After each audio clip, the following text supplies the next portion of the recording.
Jannatga kirish uchun hojda bo'lish shart emas. Jannatga kirish uchun masjidning imomi yo muazzini bo'lish shart emas. Yo jannatga kirish uchun qoraka bo'lish shart emas. Svarshig ham, qassob ham, taksist ham, dehqon ham, doktor ham, melisa ham, kim bo'lishdan, o'qituvchi ham farqi yo'q. Zavodda ishlagan, nima bo'lgan, kim bo'lgan, qizig'i yo'q uni qiyomat kuni. Xudo Qur'onda aytadi: "Yawma la yanfa'u malun va la banun."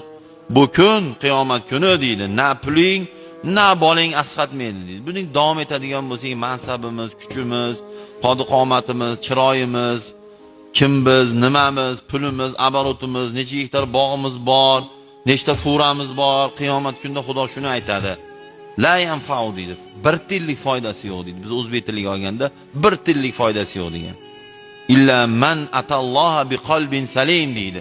Magar Allohning oldiga salomat qalb bilan borganlar shunda foyda topadi deydi. O'sha foyda beradi deydi. Nima degani salomat qalb degani desa, qalbi shirkdan, ya'ni Xudodan boshqasini Xudo deyishdan toza bo'lsa qalbi, kibrdan, birovlarga g'illa, g'ash, nafrat, hasad, kibr dan qalbi toza bo'lsa va amali shunga muvofiq bo'ladigan bo'lsa, qiyomatda shu foyda beradi. Bu nima degani? Hozirgi jumada o'tirganimiz foyda beradi. Bepul vaholanki.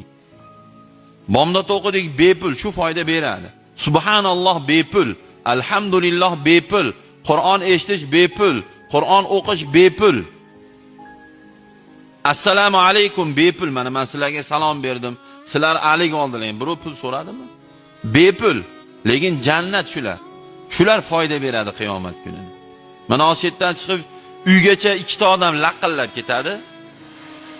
Kimdir o'ziga zikr qilib ketadi. Laqillaganlar foydadan qoladi, laqillamay uyga ketyapti, yerga qarab, qo'lini orqasiga qo'yib olib, subhanalloh, alhamdulillah, Allohu akbar, la ilaha illalloh deb ketsa, uygacha 300 ta 400 ta aytib qo'yishi mumkin. Mumkinmi? Albatta mumkin. Laqillab ketsa, g'iybat qiladi yo kimdir gapirib qo'yadi, yo yolg'on gapirib qo'yishi mumkin. Shuning uchun ulug'lar aytganlarki, tildan ko'ra dushmanimni ko'rmadimmi? Har ne balo kelsa, birovdan emas, tilingdan ko'r deydi.